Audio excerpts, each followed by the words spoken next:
I could see a lot of people really wanting to know how to invest in property, but they were wanting to know the results side of stuff, right? Like, where should I buy? What should I buy? Where should I buy it? They're trying to play the finals instead of actually doing the work to get to the finals. Yeah. Right? You're going to go play a game of soccer. You don't just tell your coach, you know what, if we get to the finals, I'll play the final game. You say, no, I'll train all year to see if we can get to the finals. That's what the book is about. It's not necessarily about property. It's about what you have to do, the work you have to do to be able to become the person you want to be able to become wealthy. Welcome to Get Invested on the Property Hub podcast channel, the leading weekly show to help you unlock your full self-health and wealth potential.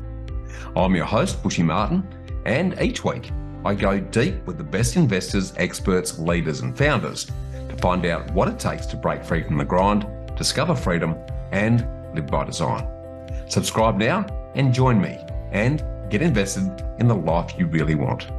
Let's get started. Hi, freedom fighters. Do you want to retire younger or richer? And if so, how? And if property's your thing, then how many properties do you need to own to retire comfortably?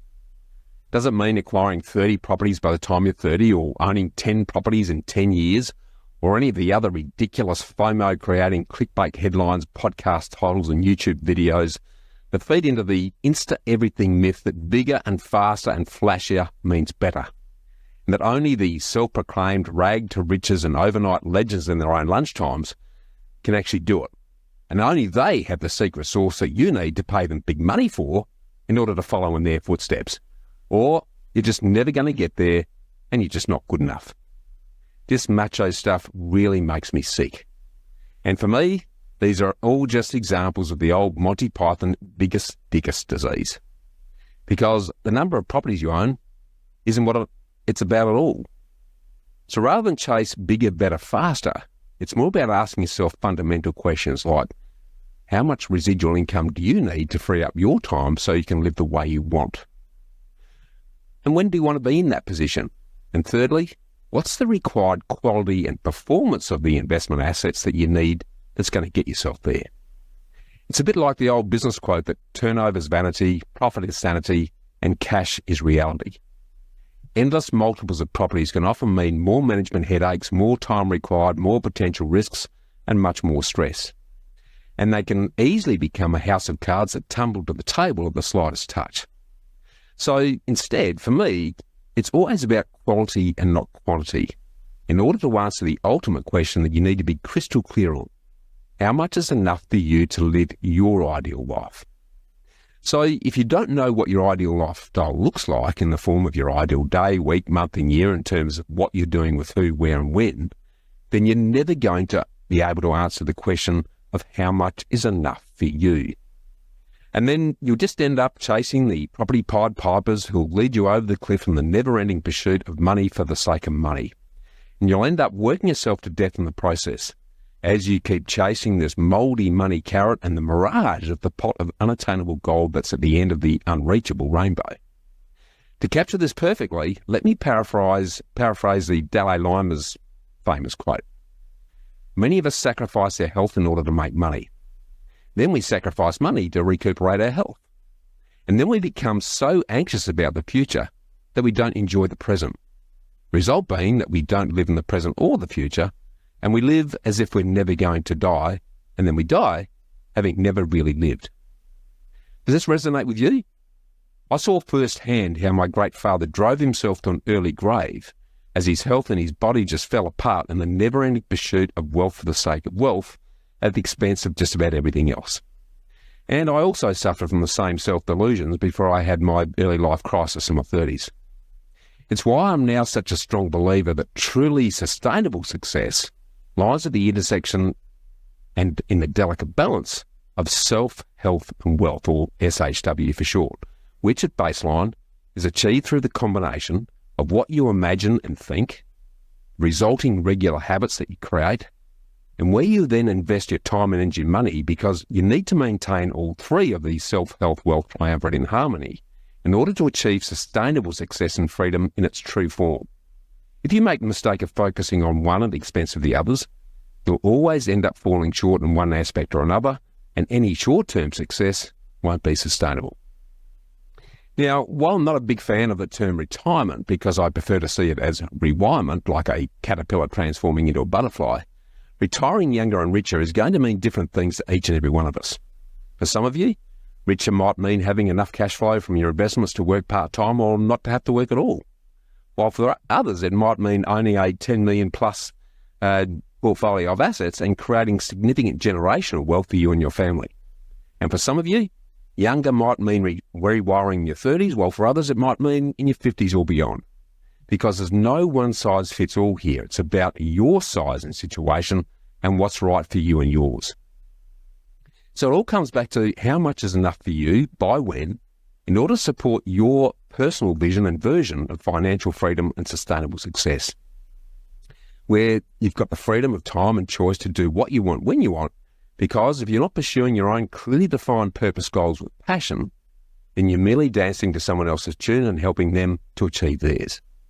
And if property is your preferred investment leverage vehicle to help you get there, then unlike many other self-proclaimed instant investment gurus and overnight YouTube sensations who brag about their own empires of 20 to 30 properties, as you're about to hear, today's guest and I both believe that securing a smaller number of higher quality growth properties over the long term and then converting them to cash flow is a much more attainable, sustainable, less stress and enjoyable approach for any of you seeking to retire younger and richer on your terms.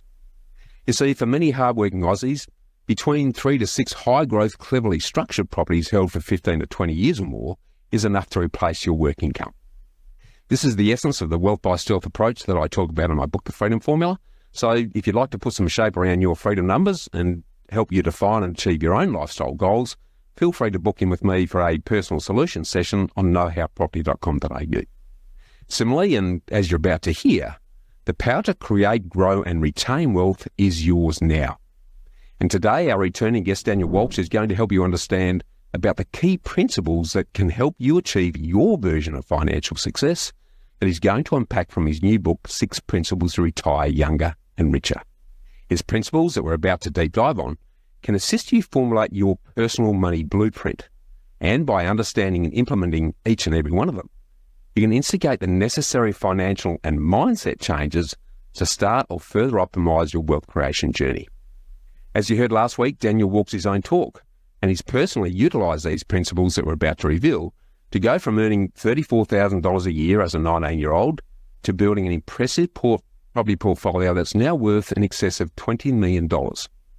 And this allows him to retire now if he wants to, but like yours truly, Daniel and his wife are on a mission to help you and others to achieve the same. And he's doing this through his award-winning buyer's agency, Your Property, Your Wealth. And I can't wait to get a sneak peek at these secret herbs and spices. So welcome back and let's get invested, Daniel. Thanks for having me back, Bushy. Mate, really enjoyed the read of the book. As we've discussed off air, it's not about the step-by-steps, it's the principles that you apply and the person that you become. But I guess just to set the scene for this before we dive into the book, can you share, given your experience over the years, what common mistakes that you see investors making? I think the most common mistake from a new investor is, and I think it's even for me when I started, is everyone thinks about cash flow and they just think about cash flow to the point that they don't care about capital growth and they're buying properties that are pointless. They'll go to the middle of nowhere, there's no growth drivers, they're not expecting capital growth, and that's okay as long as it cash flows. And I think that's the biggest mistake because I've seen it through my portfolio. When a property doesn't grow, it doesn't allow you to get more property. And when a property grows, it allows you to exponentially grow your portfolio. So I've seen it firsthand where I bought in Melbourne 2016-17, and that was about a 4-ish% yield. And I mean, Melbourne's always been lower yielding. Yeah. But the growth was 60-70% in 2 years. But I bought in Brisbane a little bit earlier than that, and I didn't receive any growth. And yet the Melbourne property allowed me to go buy 2 more properties. However, the Brisbane properties didn't allow me to buy anything. So I think it's important to understand your cash flows. And I think, though, it depends on the situation and how much you earn, how much emergency funds. And I think most people don't set up their emergency funds correctly. So they have to think about cash flow more and understand the break-even point of a portfolio, right? I think that's one of the biggest things I talk about. What's your break-even point? How much are you losing out of the portfolio to how much is it growing by? Because I would rather go buy a property that's going to double in value in 5 to 10 years than a property that's going to grow by 20% in 10 years. 100%, and you make a really good point. I often talk about the need to go for growth and then convert to cash flow at the other end of the journey, because in terms of the average person's borrowing capacity, whether you're buying a cash flow property that has very little growth or a growth property that has bigger potential, you're both going to cap out at the similar sort of numbers, and then the sort of positive return you're getting on the rent, you're never going to retire on it. It won't even touch the sides. And I think that's like such a big misunderstanding that if I go for that little bit higher yield, that's going to solve my serviceability issue, which is what we talked about in the last episode. Identify the issue. The issue isn't serviceability. The issue is income. It's an income issue. Now, I understand that, yes, you're going to get a little bit more income because your rental return is higher, but it's not enough to change or flick the needle that much, right? Like I've seen it where somebody gets an extra 1% yield and they're changing the needle by $10,000, $20,000 in their serviceability. Now, you're not going to damage your serviceability that much. You're more so going to have to make sure on a day-to-day basis you can cope with the cash flow more so. Yes. Capital growth is where it's at. But then the other mistake that I see people think is because I say that, they think go blue chip. You have to go blue chip, and I don't subscribe to blue chip because everything has time. Everything has a different cycle. Different states, grow at different times. And you can buy the most premium property in Brisbane in 2009, and I wouldn't have grown for the same amount of time as when the state kicked off. So understanding from a state level what's going to be the best state to grow, then drilling down to the best council, then drilling down to the best suburb. Top-down scarcity, I absolutely, totally agree. And then make sure the fundamental growth drivers for the future potential of the property are there, not rely too much on rear-view historic data that's telling you what's already happened, not what's about to happen. No, I love that. That's the problem with data too. You've got to be careful with data. Data is rear vision. It's looking behind, and people are now, we're seeing a lot more of it now in our space where people are like data, AI, this and that. And the problem is, for one, the person that reads the data is going to be interpretational of what it's going to mean. Totally. You could look at any area, and any area looks good if you look at data and interpret it in the way you want to perceive that data. So it always comes down to, this is why I always say, I oversee data, but my experience and my 15 years of investing is what I rely on, and then I back it up with data. And I go, okay, now I understand what should happen. However, I would be more likely to look at my experience over the data because the data is just rear vision, trending. And you can only see short-term stuff with data. You can see short to medium, because you can look at inventory levels, you can look at days on market, vacancy ratio, you can do all that sort of stuff. But that's not showing you long-term. 100%. And you can get into the mistake of confirmation bias where you self-justify your own preconceived ideas on it by extrapolating on what the data is supposed to be saying.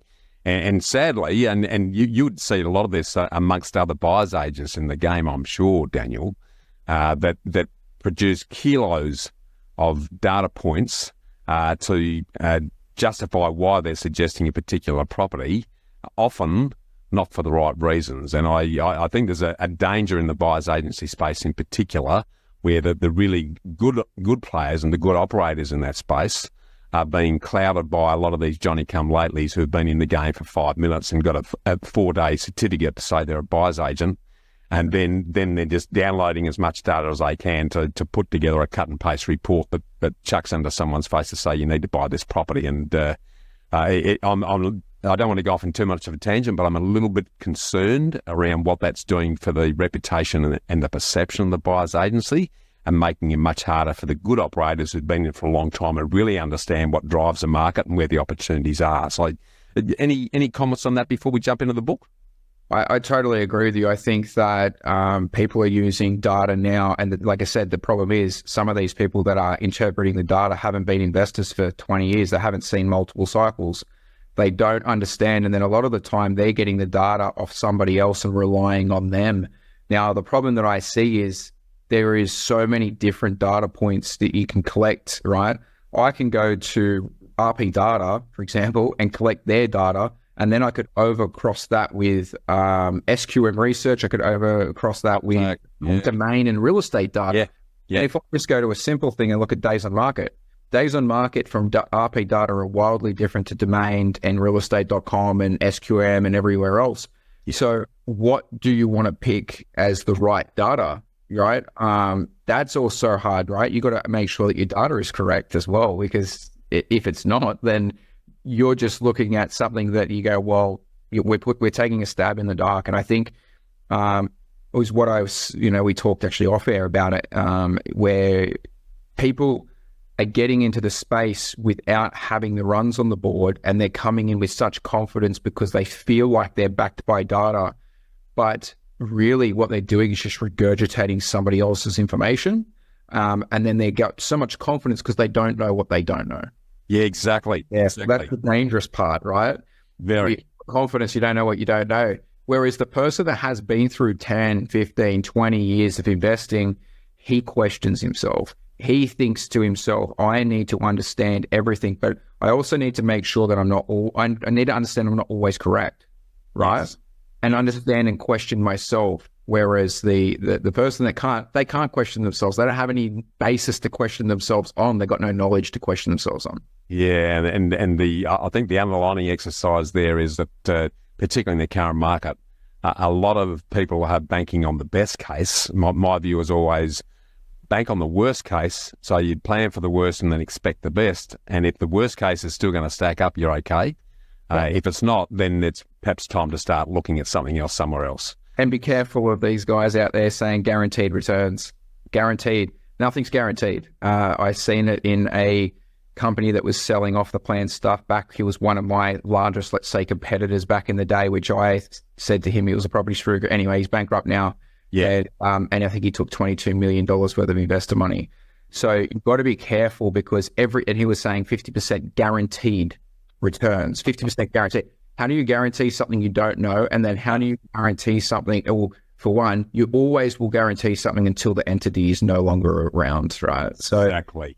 Everyone's going to guarantee it. Try and get the money out of them. Yeah, and the classic is the old rental guarantees that were all rage about 10 years ago. Used to.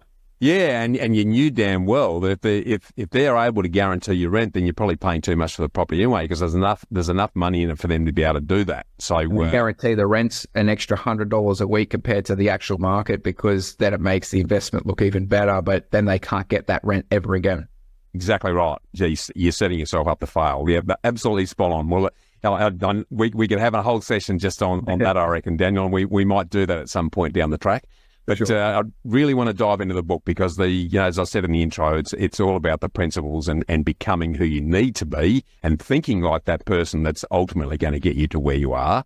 So just to sort of start on that exercise in terms of 6 principles to retire younger and earlier, let's start by getting you to tell us, why did you write it? What are some of the key messages and who is it actually best suited for? Yeah, I mean, why I wrote it was... the story was I was actually camping at the time of Christmas, and my wife decided to go for a breakfast, which is dangerous because she's leaving me up to my own devices on holidays. So I decided to do what I do best, which is think about something I'm going to do, which is a project, and I did. And she came back about 3 hours later, and I've written a quarter of a book. And then I realized that it was not going to be easy to write the next 3/4 of that book. And it took me 2 years to write it fully. Obviously, you got a lot of things going on. And I even had my business mentor saying, just scratch the book. Don't worry about it. Like, it's not really worth it. But for me, it was worth it. And I said to you, the difference is it's worth it for me because it is a legacy thing. If I don't do this anymore, if one day I don't do it, and I've always said from the very start of me starting a career in investing, the moment I don't enjoy it, I will move on. And that is, something that as you acquire more wealth, you more so rely on that, because then you go, don't do something that makes you unhappy. Go to the next thing, I guess. So I wanted to write something while I had that passion behind it, why I thought I could help somebody behind this. And the book was mainly because I could see a lot of people really wanting to know how to invest in property, but They were wanting to know the results side of stuff, right? Like, where should I buy? What should I buy? Where should I buy it? They're trying to play the finals instead of actually doing the work to get to the finals. Yeah. Right? You're going to go play a game of soccer. You don't just tell your coach, you know what, if we get to the finals, I'll play the final game. You say, no, I'll train all year to see if we can get to the finals. That's what the book is about. It's not necessarily about property. It's about what you have to do, the work you have to do to be able to become the person you want to be able to become wealthy, because there's a transition that you need to have. If you're not wealthy, then you need to transition the identity of yourself to become wealthy, right? Because if you're not wealthy, I guarantee you, subconsciously, you do not believe that you should even be wealthy, which is why most people spend all their money. They get rid of it. And they don't even know why. They go buy new things all the time. And it's because they don't even believe that they should be wealthy, right? We see it in the lottery. We see people that win all this money and then 3 years later it's gone. Why? When you sit down and you actually speak to a lot of those people, they say, you know what, it was the worst 3 years of my life having that money. Right. Everyone came at me. I had my cousins, I had my family after me for the money. I felt guilty for having the money. I just wanted to get rid of it. I actually feel better now without it, right? It's funny. I know Mike Tyson even said it. When he lost all his money and he went to jail, he felt better than when he had all the money. And that's because you have to become the person that identifies that the money isn't them, right? But you have to change the personality type and the habits and rituals to be able to become that person and embody that person. So, talks about changing the identity of someone. Yeah, I love it. It's the start and the end point, really, as far as that goes. So breaking that down a little bit then, can you, and I'm going to test your memory a bit here because it's probably been a while since you've written the book, but can you give us a bit of a dot point summary of what the 6 principles are? And then I'm going to dive into each of them progressively to expand on that. Yeah, well, I mean, the first principle is about building generational wealth. So I'll talk about building generational wealth. We then talk about the second principle, which is creating money mindset. So that talks about the identity, which we're sort of talking about. What identity change do you need to have to be able to become the person that you want to be? Master consistency and maximize your time.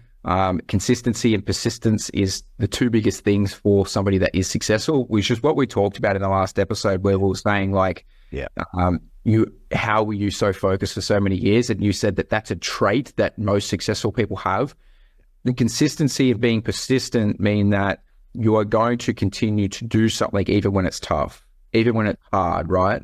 You keep going because you know that the outcome is what you want, which is what I talk about, your why. Yeah. Why do you want it? Because typically your why becomes the greatest driver to fulfill the mission, right? And the biggest thing with it is your why should be external. It shouldn't be you, all right? Like when I talk about my why was my family and how I could get my entire family. My parents don't work anymore and I retired them, and I had that as a big why. If it's external, when things get tough, you will keep doing it because you're not depending on yourself to fulfill. Someone else is depending on you at that point, right? Or something else is depending on you. So you draw that, inspiration to keep going. So, that maximize your time obviously was one of them. I think that people do not value their time. And I think that people do not value that they actually have an hourly rate on their time. Yeah. And once you value that, you start to look at low-level activities that you were doing and think, maybe I shouldn't be doing that. Yeah. Maybe I should be focusing on becoming the best person I can be. I can then make myself a higher valued person within society. And therefore, that's going to help change me, right? Change where I'm at in my world. So that's obviously the next principle. Make leverage your superpower. That's the next principle. So leverage obviously is the superpower that I've used to be able to create wealth. And I think that if you look at it, and we talked about in the last episode, I say if you want to maintain wealth, you buy a bunch of property. If you want to build wealth, you leverage, and then you buy a bunch of property. And that's actually come from a guy called Michael Saylor. He talks about that. And he talks about his own house and how it went up like $40 million. And he talks about when you leverage property, you're shorting the dollar and you're longing the asset. You think that the dollar will go down in value, so therefore you will create immense wealth as your debt devalues. So that talks about the superpower of leverage, tax-free income. That's a superpower as well. I talk about that. Tolerate and manage risk. Obviously, if you're building wealth, you want to be able to tolerate risk, and you want to be able to manage risk and understand what the risks are, and then create compounding wealth. That's kind of your final stages, right? Once you've got all the ingredients, how do I create wealth that's compounding forever so that I can pass it on to my children? And I think the biggest thing you should pass on to your children or pass on to family members or whoever you want to pass it on to is not the wealth. I think that's one thing, but how to control the wealth. If you don't understand the 6 principles, and if you don't hand them to your children, they will lose the wealth you built. It's why they say by the 3rd generation, like 90% of wealth has disappeared. And that's because it gets passed from one generation to the second, but not the 3rd. Yeah. Kind of just gets filtered out over time. And then people just think, oh, well, why did they lose their money? Well, they actually don't have the principles instilled in them anymore from what it took for the first person in their family to change their family tree, essentially. Yeah, beautifully said. I'm going to dive into aspects of that in a second, but I'd love for you to talk about, because the opening chapter of the book talks about how you're able to retire at the tender age of 32. Just drawing those 6 principles together, and just, without going into chapter and verse, because we talked a fair bit about it in the first episode. How do those principles enable you to be in a position where you could have pulled up stumps at 32 if you wanted to? Yeah, I mean, obviously I've built the desired net worth, and I always talk about net worth is going to be what you transition into cash flow over time. So that's allowed me to do it. I think the person you have to become to be able to understand how to do it, right? This is the problem. I actually see people, I've sat down with people that I go, you have the net worth to retire. You just don't have the knowledge, right? Because people just think, oh, well, one day it'll just appear. It just doesn't appear, right? Like, I see people that have like a $5 million house, they own it outright. I'm like, you just do this, this, and this, and you can retire now. And they're like, oh, I didn't realize I could do that. So for me, it's that, like I said, knowledge is power, and it's what you need. Once you have the knowledge, you can then understand how do you interpret what you've built to be able to retire, and what does it look like for you? And I think it changes for everyone, right? Like, I've seen somebody that's in Mossman, Sydney, and they're in a $10 million house. They own it outright. They can't retire because they don't want to sell down. And they're like 55. And, then I can see someone else that lives, in Orange, and I could give them $3 million and they could retire. It's because at the end of the day, one thing is for sure is the house that you live in is, once it goes to zero, it's the same bill regardless of what it's worth. You get a 0 interest bill at the end of the day. What did you do outside of that to create wealth that's going to replenish the cash flow over time? And then how are you going to replenish it? 100%. And it's a really good, because there's this, I talk about one of the mistakes I think that a lot of Aussies make is the assumption that their house is their biggest asset. Well, it's not an asset at all. It's actually a liability, because it's costing you money. It's not generating any dollars in your pocket. And the fallacy and the misguided perception that my house and my super is going to be enough lulls them into this false sense of security, that they suddenly get that oh shit super moment in their 50s and go, holy hell, I'm stuffed. I've got to keep working for another 20 years, or what do I do now? So, beautifully said, and I guess that transitions nicely into the next part of the book that talks about why most middle class people won't ever be rich. Just put a little, and we talked about this again in the last episode a little bit, but put some shape around that for us before we dive into the principles proper. Yeah, why most middle class people will never be rich is because most of them focus on their own home. They focus on one house, and then they focus on getting rid of that debt. And what they don't realize is, they don't realize it until the end. And once they get to retirement, if you ask those people, and I've asked many people that question when they get to retirement, who created the most wealth? Your property that went up in value, or you paying it off? And most of the time, the property went up probably 10 times the amount that they paid off. So they they actually could have just went and bought more properties. Now, if you buy one property and it goes up in value, if you want to maintain living in that same area, then you're not wealthier. You're exactly the same. It's just that the dollar lost value and you can't buy anything more. You can buy the exact same thing, right? So if I own a house and the house goes up $1 million, but then the house next door goes up $1 million, I'm not any richer if I want to maintain the area that I live in. Now, I'm only richer if I was to decide to go back to maybe Southwest Sydney and that house hadn't gone up in value. Maybe I could then retain some more wealth that way. But people just don't realize that when you buy one house, you don't get richer if everything goes up in value around you, right? Yes. Or if we actually, not everything goes up in value, if everything devalues around you. Well, yeah, and the other interesting thing, and this is a bit contrarian, you probably find this in your discussions with people as well, because I certainly do, and that is that by investing in other properties and using that equity, they can actually help themselves pay that non-deductible home loan off years earlier and almost half the time, and save themselves hundreds of thousands of dollars of interest by securing those growth assets in the meantime. So this fallacy that I'll pay my home loan off first and then I'll invest, You're wasting time. Yeah, they're burning their valuable time. They're not realising and recognising the opportunity that leverage is going to allow them to actually reduce and eliminate that debt a whole lot sooner, as well as have a bunch of growth assets that can then fund their cash flow down the track. So, yeah, beautifully said. I think as well on that part is people don't understand what money actually is in today's environment. Money, people, if I said to you, what is money? They say, oh, it's what I have in cash. It's what my money in my bank account looks like. That is money. Money is not that. Money is actually credit, right? It's actually the availability of credit. When you understand that that's money, then you think, oh, I don't actually have money. We just have the availability of credit, right? Who has the most available credit? If we all turn up at an auction and you have to use your savings to buy the property, but I get 5x leverage, who wins the auction? I do. And then what happens when I do it again and again and again? The person that was saving money keeps getting wiped out over time because they think that money is protecting them. They don't realize that that money is just getting devalued, and every time they go to the auction, they can buy a lot less every time because as the property goes up in value, they're going, well, now I need double the amount of money to buy the same property.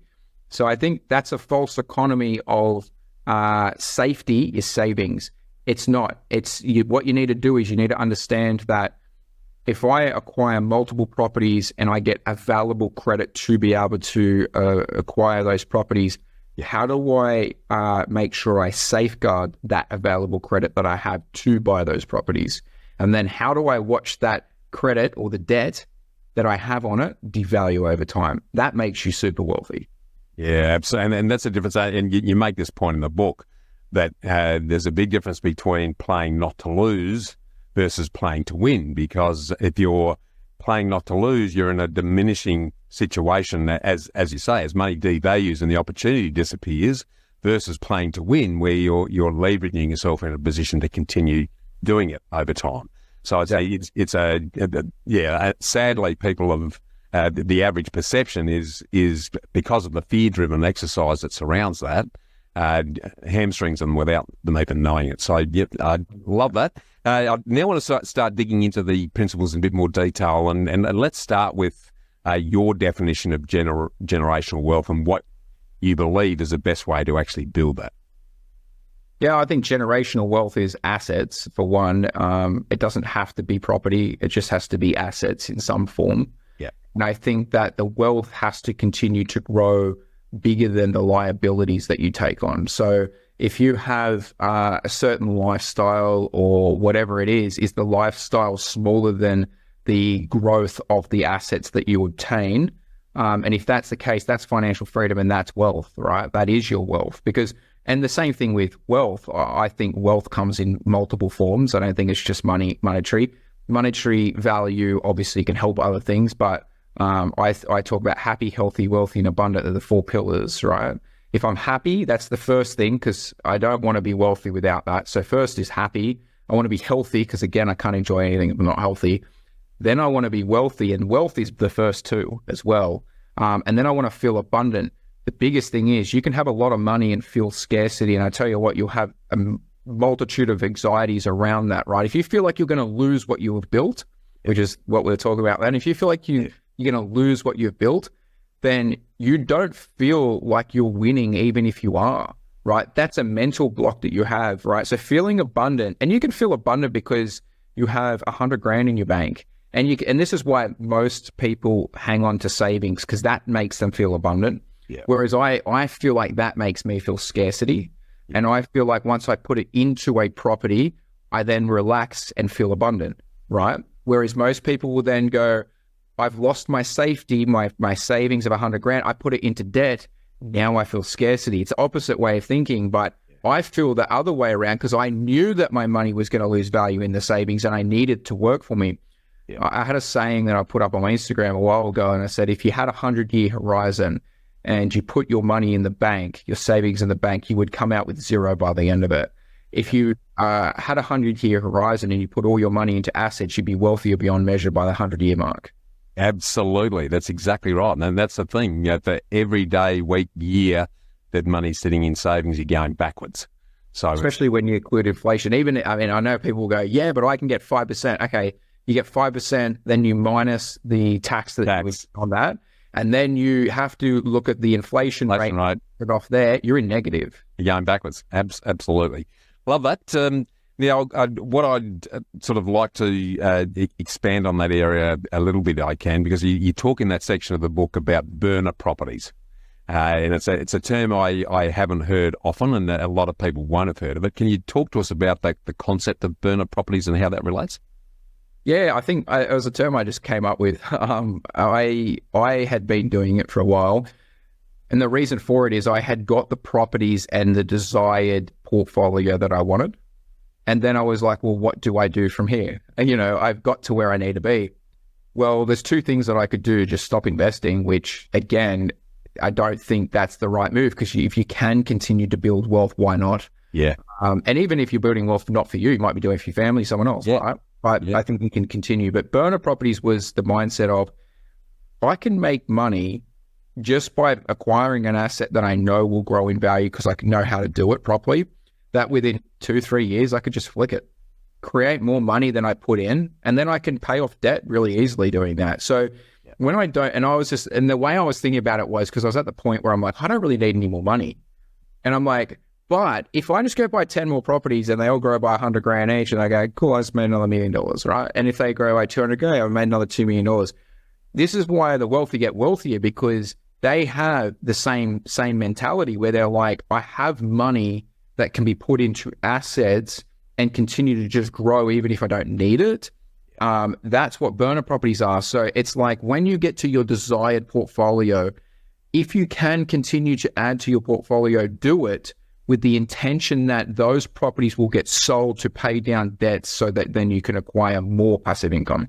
Yeah, love it. I want to move into the really important area of mindset, and it's an area that you talk about quite a bit in the book in terms of how to create the right money mindset. I love the little TPAR manifestation formula that you detail in the book. Can you run us through that and why you think that's important? Yeah, so I was thinking about, so manifestation is a big thing for me. And I think that you can't get there unless you have a roadmap in your mind. Yeah. And I think nothing comes to reality until it becomes a reality in your own mind and that your subconscious believes it. Yeah. You have to believe it before it becomes it. Yeah. So the TEPA formula, basically it was my formula to work through all of this, right? My thoughts, so what I'm thinking about, will lead to my emotions, right? It will spike some sort of emotion of what I'm thinking. That will lead to the perception of what I think about. And then I think then I can create action. Once I've thought about it and I have a perception on what I want to do, I have a certain emotion about why I want to do it, I then have the only thing left, which is action.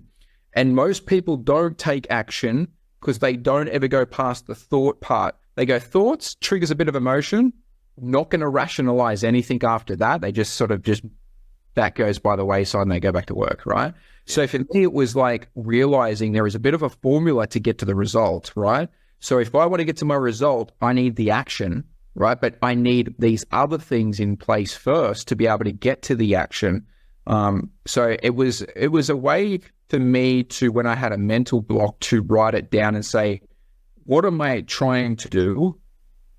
What is that emotion going to spike? Yeah. And then how am I going to do it?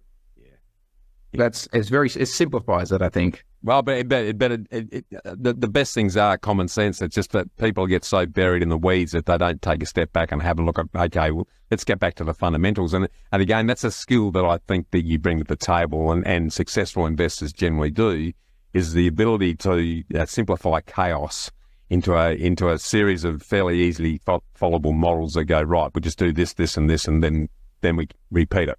So love that. The other thing that I love about that section of the book, where and it comes back to, developing the mindset, becoming the person, surrounding yourself with like-minded people, because you're only the average of those that you're spending time with.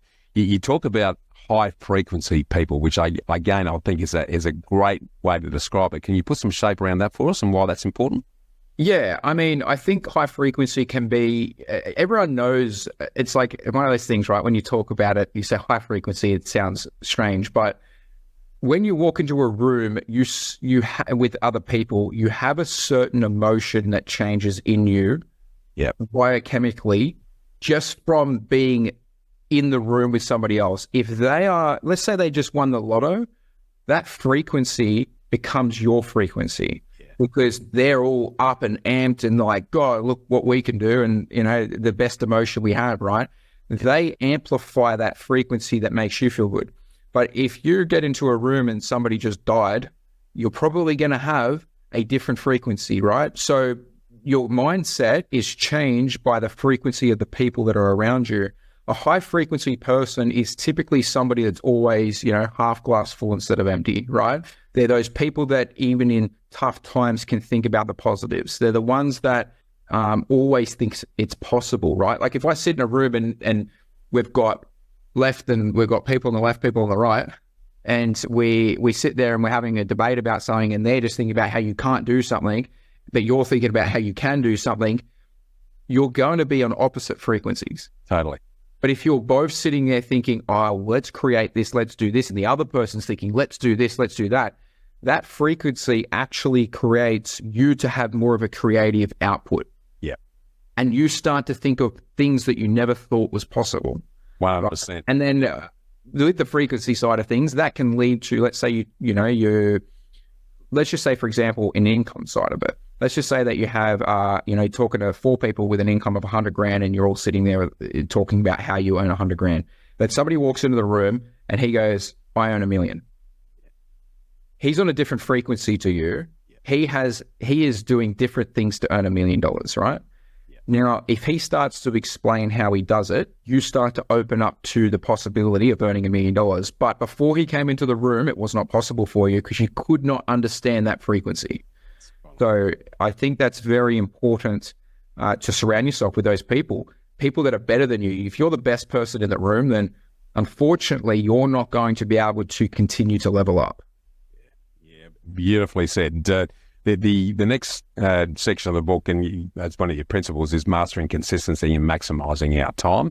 And I'm totally in agreement with you. It all comes down to the daily and regular, consistent, happy habits that we develop around turning the thought into a result.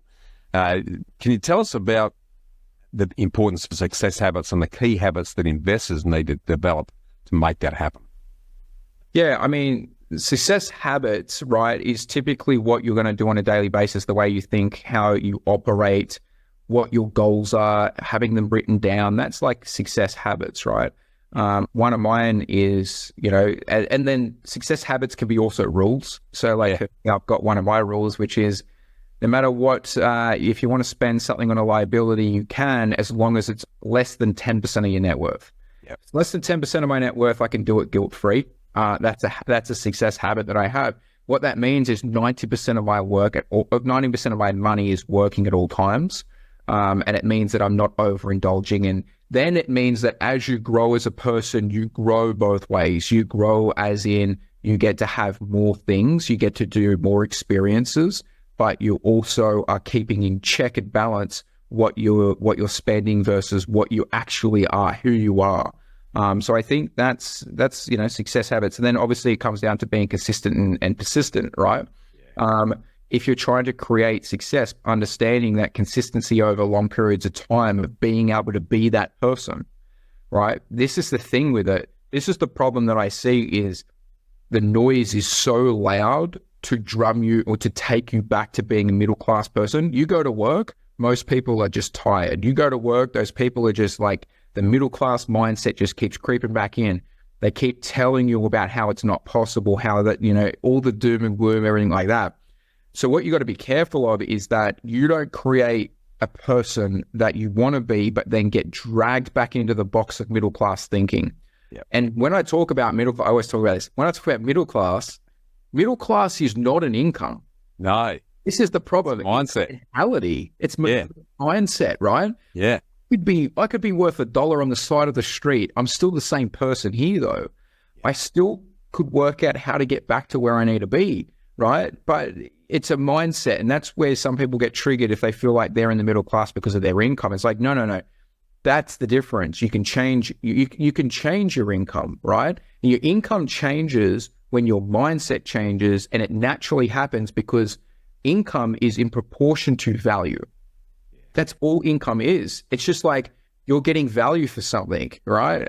You've been able to do. You look at a billionaire. A billionaire doesn't get to being a billionaire without giving immense value to the world, right? They have to. If you only gave value to 2 people in your local neighborhood, you probably only make a couple $100, right? Yeah, that's right. But if you were able to do that to hundreds of millions of people all around the world, guess what? You'll become a billionaire by default because you've given the most value in some way. Yeah. So I think that when you look at success habits, you have to be consistent, you have to be persistent in what you do, and you have to understand that your identity must change forever. Yeah. And you've got to be consistent because if you aren't, you'll always go back to middle class thinking. And I have to continue to learn and myself, because if not, my upbringing always made me slip back into middle class thinking. An old subconscious that's still sitting there on your shoulder going, hey, Daniel, getting a bit big for your boots here, mate. Exactly. There's always that fear of like you could, I know Mark Boris said it actually not that long ago when he was talking about it. He said, I'm always fearful I'm going to lose everything. Yeah. And that is from his childhood. Yeah, of course. That's all it is, right? Yeah. He probably would be less fearful he was going to lose everything if he grew up wealthy and his parents were wealthy and his parents were wealthy, because he had no traumatic experience of not having anything. Yeah. It's you're programmed, like I say, you're programmed in the first 7 years, and that's where you have most of your experiences. And then from there, you're still, learning. But as you go through, most people will make future decisions based on past decisions or past experiences that they've had. Yeah. Which is why there's a saying, the best saying I've ever heard from Jay-Z, scared money don't make money, right? And what he talks about there, scared money isn't going to make you money because you are so scared to do anything with it. Yeah. The people that do well in life aren't scared to make the moves. They know that they back themselves to go back in and make the moves again if they need to. 100%. Beautifully said. I want to move now to, and we've touched on this a little bit, but the making leverage your superpower, and you've touched on this a couple of times during the discussions, but I want you to expand on the power of phantom equity and how best to leverage that. Yeah, so phantom equity is different to equity, right? Equity is when you go to work, you acquire some money, then you go buy a property. Then you get equity in that property, that's equity. But when you use that equity to go buy the next property and it grows in value, and then you go use that equity to buy another property, it becomes phantom equity. Phantom equity is equity you've never had to work for. Yeah. It's just money building upon money at that point, right? So at the start of building wealth, you are the driving force to build it. Yeah. And then by the end of you building wealth, the wealth that you've built is the driving force to build new wealth. So the phantom equity is you being able to just like push the snowball down the hill, and it just gets bigger and bigger and bigger. And then eventually you don't have to keep pushing the snowball down the hill.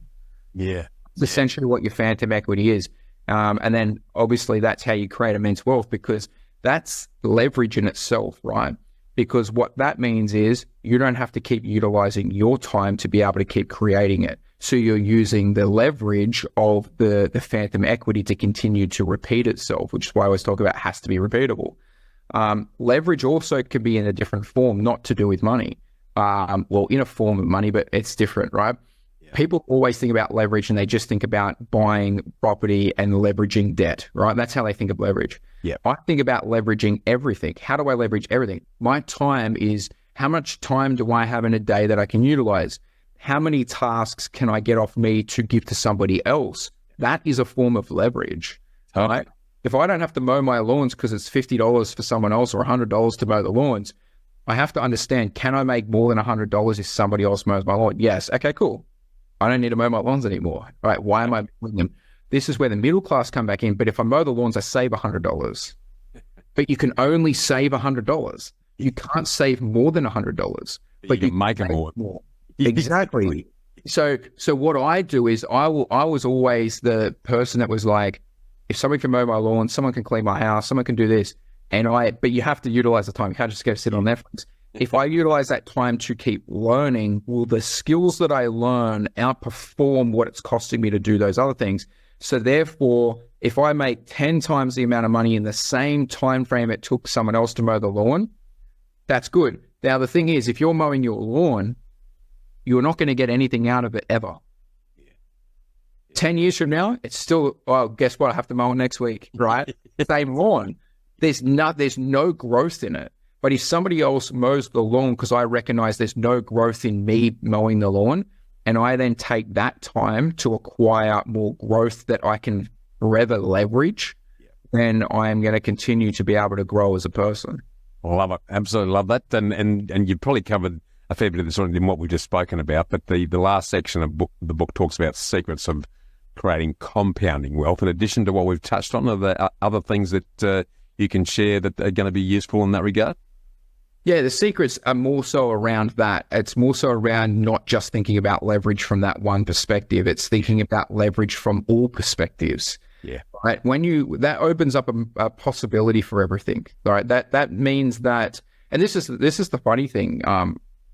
If I remember growing up, and this is how it was, in my family, my dad would be like, "Oh God, look at that guy over there not mowing his lawn. Oh, look at that guy not doing this," and it was a middle class mindset. You do everything yourself, right?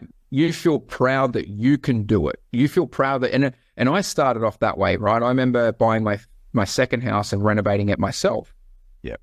And I thought to myself, that was the stupidest thing I've ever done, because I just utilized all my time, and I could have just paid maybe a little bit more money to get someone else to do it, but I'm not going to exhaust myself, and it means I can continually repeat what I'm doing because I'm not exhausting myself. Whereas even the guy that's like, I'm a skilled tradesman, I'm a carpenter, I can do it, it's fine, but you will be depleted of energy at one point that you might only do it 2 or 3 times. And it's a false economy.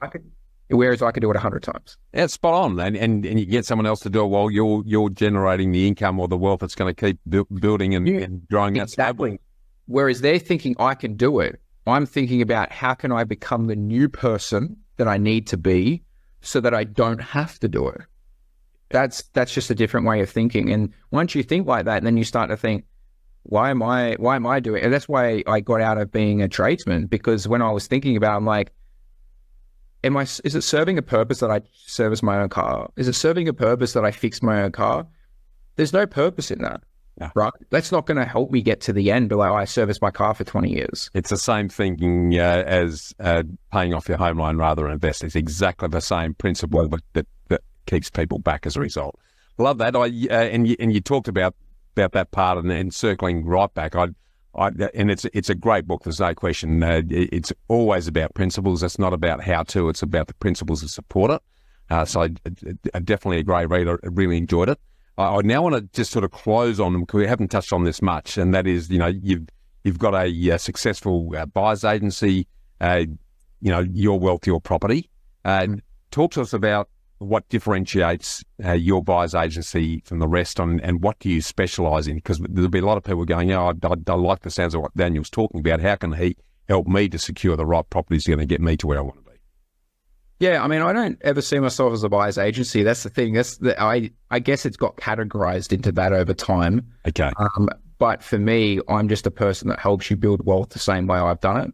And I give you and pass on the knowledge that I have done through meetings, through strategy sessions, through portfolio reviews, just like this, to be able to change yourself as a person. So I think that what I do that's unique is I change the person forever rather than just give them a property. Because if I just make you $200,000, but don't change you as a person, you're not going to ever grow. And the 200 grand's not really going to make that much of a difference in your life. But if I change the perception on how you're going to retire, why you're going to do it, what mentality it takes to do it, the 200,000 is going to be more meaningful because we now can grow on that 200,000. How do we get that 200 to a million? How do we go from there to this, right? So I think it's a holistic view. Then secondly is I don't think about property as like, people talk about it like property is going to make me money. I look at it and think, how's the economy working to be able to make the money through property? Yes. It's a different way. I think people go, I teach you how to make money, or I'm going to buy you a property to make money, ignoring what actually is creating the wealth in property. What's creating it? Because what happens if that stops and then that stops? Yeah. They're just over here like, I can keep buying your properties if you want them. It's like, yeah, but you got to recognize, is that going to stop so that stops? Or should I keep going because that is what's happening over it economically in the world? What's happening there is going to see an opportunity over here. So that's one of the big things. So like I talked about that in many articles pre-COVID. I said from 2020 onwards is going to be the biggest inflation decade we see. Yeah. And I said the middle class, and I've been saying it since 2016, 17, I did videos on it. The middle class will get wiped out because they will think they need to save money when in fact they should be investing it. COVID happened. Everyone went to saving money, and I was like, invest. The people did, they made heaps more money. So it wasn't about the property. That's the end result. It was about why property at that point. Yeah, beautiful. And what we're really saying here, and we're actually very similar. I mean, the core part of what we started with is finance broking, but and yes, I've got a team of finance brokers that works behind the scenes to help very savvy investors to really leverage their wealth. But my holistic view is very similar to you. It's about teaching people to fish rather than giving them fish. It's a very different, because then they can continue to navigate the world on their own, feeling far clearer and more comfortable about what they're doing and why they're doing it. So it again, very refreshing to talk to someone who doesn't get stuck in their lane. I think there's a real danger in property and in most industries now where there's so much specialisation, they can't see beyond the boundaries of their piece of the jigsaw, and there's no one taking a step back saying, well, this is what the overall jigsaw is looking like, and this is where this jigsaw is heading. So if there's not an orchestra leader over the top of the rest of you musicians that's making that dance, then a lot of people can potentially be getting themselves in strife. So just on that, and again, I congratulate you on that, because there's very few people who do take that holistic overall approach. But the obvious question now, given that we've been talking about the economy and what's happening and what the influence on property is, before I get into the part two of the ambush round, is what's your read on property current conditions and where they're heading, and what does that mean to everyday investors in terms of what they should or shouldn't be doing? Yeah, so I think from that angle, I think we need to look at it and say, well, what's going to happen? Obviously, 1 to 5 years, right? The hardest thing is always looking at something over a 1 year horizon, because when you look at a 1 year horizon, you're expecting the RBA to make the right decision, right? But they don't necessarily make the right decision. However, over a longer time, 3 to 5 year horizon, they always have to go back to what the narrative of the economy what the overall structure of the economy has to do. Yeah. So they can manipulate short term, but they can't get away from the manipulation long term. Yeah. The problem is we're in a society now, and we're more global than ever, trade and everything like that. But we're in a society of any developed nation is just acquiring more debt on the balance sheets. Yeah. And we're not figuring out how do we pay the debts back. We're figuring out how do we stop the pain from anyone getting hurt. So therefore, instead of saying no more spending, that's it, we're going to be responsible, that would probably not get them elected next time round. They think, how do we cover it up? What do we do to cover it up? Well, they want they want more infrastructure, they want more healthcare, they want more this. Spend more money. Yeah, and the lure is the printing press. They have a printing press around the world. Everyone, all these developed nations have the printing press, and they go back in and they devalue currency. Totally. So the biggest thing is, when you look at it, is understanding what can they do, what measures can they do. So short term, they can manipulate interest rates. That manipulates the cost of money, but that is short term, right? Now, they then have to adjust interest rates for what the long term will do, which means that if interest rates stay relatively high and they stayed like that forever, for example, we would go into a massive depression, right? Around the world, we would, right? Because the cost did not move and we cannot afford the cost anymore. Yeah. And if they didn't print any more money, and the problem is if they keep printing money, they have to pay back the burden. How do they do it? They keep monetizing this burden, and they keep saying, let's use new money that we printed to pay back old money, which keeps meaning that the debts keep rising. So when we look at it from two different angles, we look at it from a government angle and then a person, right? And I look at it as a business. I say the government is running a business and we, as the people, are their employees. Yeah. We have to give them enough money to pay back the debts. The problem is around the world is we give them the money, they don't have enough money to pay back the debts. Totally. They have a worse situation on their hands longer term about how they're going to pay back the money and how they're not going to default right over time. So what do? We're just going to keep growing the balance sheet, and then we're going to keep devaluing the dollar over time, because when they devalue the dollar, people don't realize is we're getting ruined for devaluing, the people are, but it's actually helping the governments because it's devaluing their debts. So if they silently devalue their debts, the debt burden doesn't seem as bad. And then at the same time, what happens? Our wages are rising, which means more GDP over time, which means they can keep going for longer and longer and longer. However, we're getting ruined from the other end because assets are going through the roof. So what I saw over the last 3 to 4 years was a lot of CPI inflation. I think that transfers back to asset inflation. I think they end up over the next 3 years saying, oh, we've conquered CPI. Oh, geez, assets just skyrocketed though. Why was that? Well, we couldn't build, right? Especially in the housing sector, right? People were nervous. We're undersupplied. We're bringing in immigration like 4 times the amount of building approvals. Yeah. The inflation caused a 40% increase in costs, labor and materials.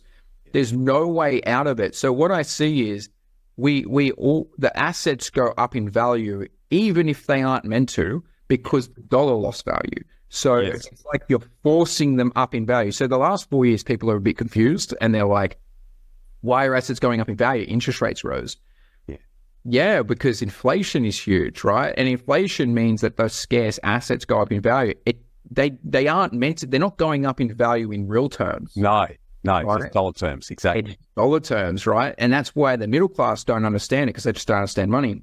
They're not going up in real terms, and then the dollar is just devaluing over time. So we can't get out of this, right? So there's no way out of it. The cycle keeps continuing. The debts keep rising. I do think long term we solved the problem, and I actually think we solved the problem through AI and robots. So I think AI comes into it. See, right now what happens is GDP is just continually dropping, right? We're going in opposite directions. What we're outputting as a society compared to the debt burden that's growing is not equaling, right? Now, people say that'll explode, but the problem is it won't explode because they can continue that process until they get to the next point that solves the problem. And I think the next point by 2030, 2035, something around there, the problem that gets solved is if we bring AI in, AI solves the problem of labor shortages. Productivity. Productivity goes through the roof. Yes. I think at that point, we think, what does the new economy look like in 2035? I think more people should be scared of not the debt burdens and how the economy could blow up. They should be scared of how they're going to have a job by 2035. Totally. How they have, and do you have enough real assets to that when you don't have a job, you can rely on them. Yeah. Because I think that when GDP increases over 3 years by triple the amount because robots do our jobs and because AI is more efficient than us, we've solved the problem of GDP and we've solved the problem of debt. Now it's infinite. We just keep growing. But what we're doing is we just then go from a society in the next 20 years, we go from a society of middle class to no middle class. We go, you either on food stamps or you have assets and you're wealthy, and you will never jump the barrier anymore unless you're an entrepreneur that can leverage AI and robots. Yeah. How are you going to be able to leverage them though? You need the money. Totally. Yeah, exactly. There's the growing chasm there, and you're going to be on one side or the other. And now is the time to be positioning yourself to take advantage of that. Yeah, I'm more scared of that. I'm more scared of the AI and robots and how it affects middle-class jobs rather than the debt blowing up in our face, because debt is actually devaluing probably on a real terms of 15% a year. Yeah. So what's actually happening is, yes, debts are increasing, but long-term interest rates are declining. So what people used to think 18% interest rates, 17% interest rates, interest rates can go there. The world would implode at that point. We can't do that. No. But what happens is we now see 7% as high interest rates, 6% as high interest rates. Yeah, right? yeah, exactly. So over time, as the debt rises, the average interest rate drops. Yeah. To reflect that. Yes. We can continue to keep kicking the can down the road, but at the same time, it's why everyone's confused on why assets are going up. Yeah, beautifully said. That's a topic that we might peel off into a completely separate session at some stage, because I think there's not enough long-term thinking and then working it back to what do we need to be doing today. And because of the short time frame of election cycles and everything else, that there isn't any of that long-term vision that's being applied to it, because it works against them to take action in that regard. One of the biggest things, what do you take if you've got the bullet to solve the problem, which is printing presses, and you can do that in the shorter term to make sure you get re-elected because the people think you're doing the right thing by them? Exactly right. You're always going to take that option. No one wants to be the person that, and because everything comes back to political, no one wants to be the party that's in power that blows up and says we have to do it because it's the hard thing to do, but everyone's going to go into a depression.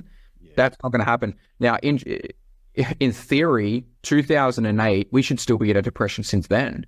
Yeah. That should have been minimum a decade depression that we should have. Totally. If we look at it, what happened? We just got manipulated. We dropped the cost of money. We dropped the cost of money. Yeah, we printed more and we dropped the cost. I mean, it's exactly right. It's just like you say. It's just kicking that can down the road to defer. Someone's going to have to catch that ball at some point in time. If people are scared right now because of the debt burden, or people are scared because asset prices are high, just remember we've now been able to raise interest rates to start the process again, right? I was more scared when interest rates were zero. Yeah. That to me is more of a, like, we're at the lower level. We've got no more room to move. Exactly. What do we do from here? And I'm more when I'm saying I'm more scared at that point, I'm more scared because we've got no more room to move. GDP's not growing. No, exactly. That is a bad situation. Totally. But we have inflation that we contain through interest rates, but we have interest rates higher. We can now drop the cost. If we start to have higher running. So this is the next step that I think. I think media is going to drum up recession, and it may happen. It's going to be doom and gloom. We're going to see bankruptcies and all that. That's what's probably going to happen. Yeah. But we can get out of that so easily because we have the manipulation of cost of money. You want to stimulate? Good. Drop interest rates 2%. You'll stimulate, right? Spot on. We've got breathing space. Yeah, you have the means to do it. So we're in a better position now that we have the means to do that than we were when interest rates were zero. And the take home from all of that that is sort of been sowed through all the conversations. If you're not getting invested now in real assets that are taking advantage of that, then you're painting yourself into a corner. You're a bit like a frog in a slowly boiling pot. You'll be cooked without realising it. Without knowing it. Not to do anything about it. So great conversation. I now want to switch into the second ambush fast for Daniel, and start with, what's your favourite quote and why? Scared money don't make money, from Jay-Z. I think that's pretty simple. Yeah, it's a good quote and very relevant to what we talked about today. Yeah, apart from your book, what's the top book that you'd recommend we read, and why? I think again, I wouldn't go property specific. I would go somewhere around, like I said, just read your Rich Dad Poor Dad sort of book. If you haven't read books at all, I think you would go with that, because I'm more of the build the mentality, the rest will follow. Yeah, spot on. Absolutely agree. Back on the investment piece, what's both the worst and the best piece of investment advice that you've ever received? Worst was pay down debt. Get your one house and pay down debt and get your family home the white picket fence, right? That's probably the worst. The best was that if you acquire more debt and do it safely, and you will let debt devalue over time, you'll become super wealthy. And I understood that 15 years ago. Beautiful, beautiful. Not many 15-year-olds, mate, that would have even been contemplating that subject, mate. So I'm actually going to commend you and your parents for that, because you wouldn't have been there if your folks hadn't been talking about it. So that's brilliant. Final one, and again, this feeds into everything we've talked about becoming the person that you need to be. What's a personal happy habit, rewarding ritual, or daily discipline that you employ that's contributed most to your success?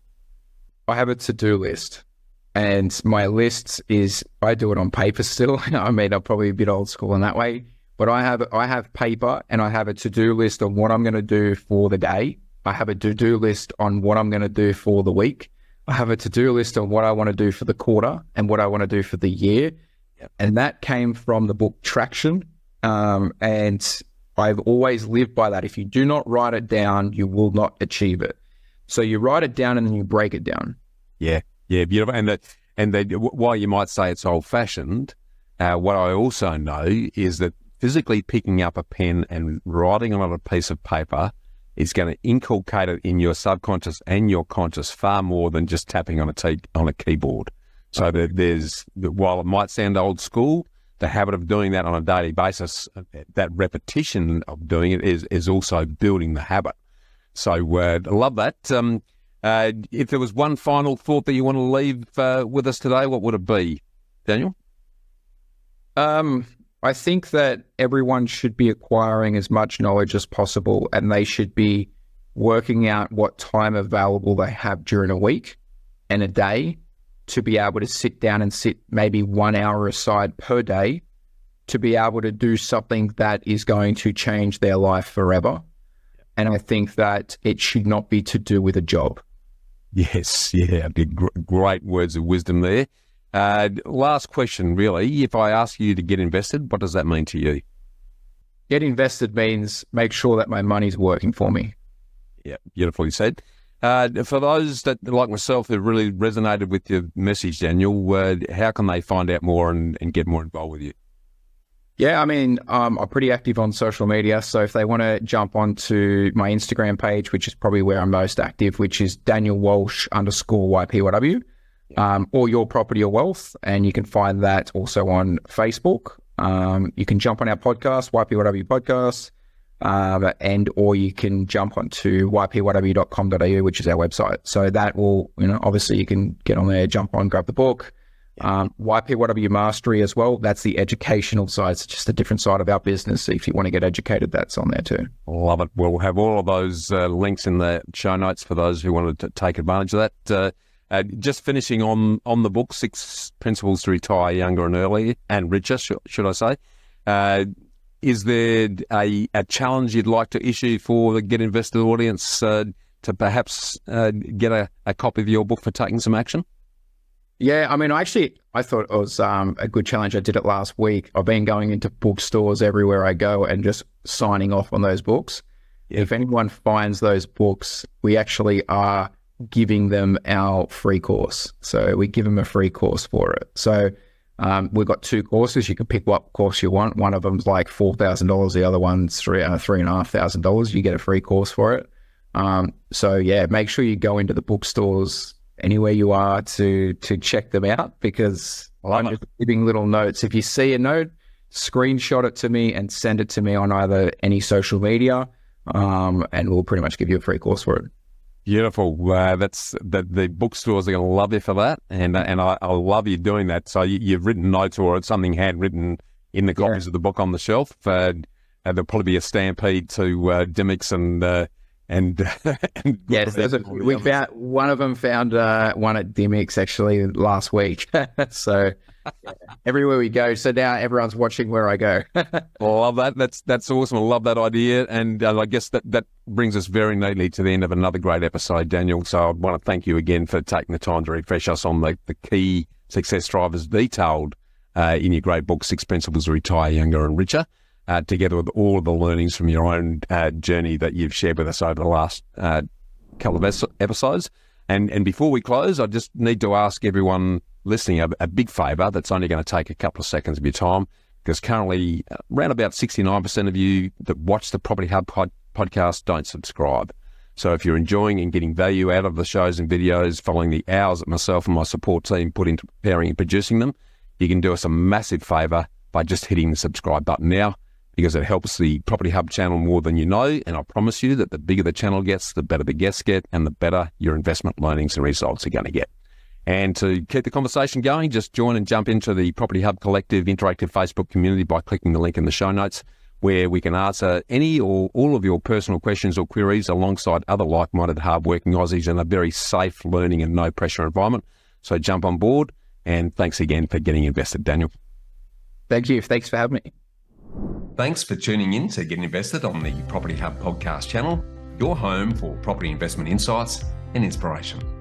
And don't leave yet until you've taken the next step towards living by design by getting my award-winning book, Get Invested, absolutely free when you sign up at knowhowproperty.com.au or bushymartin.com.au. And finally, make sure you subscribe to Property Hub to get your weekly dose of Get Invested inspiration, along with every episode of Realty Talk, Australia's leading property show for red-hot property investing news and insights, direct from industry leaders and influencers. Remember to always get invested in your knowledge, and I look forward to seeing you next time.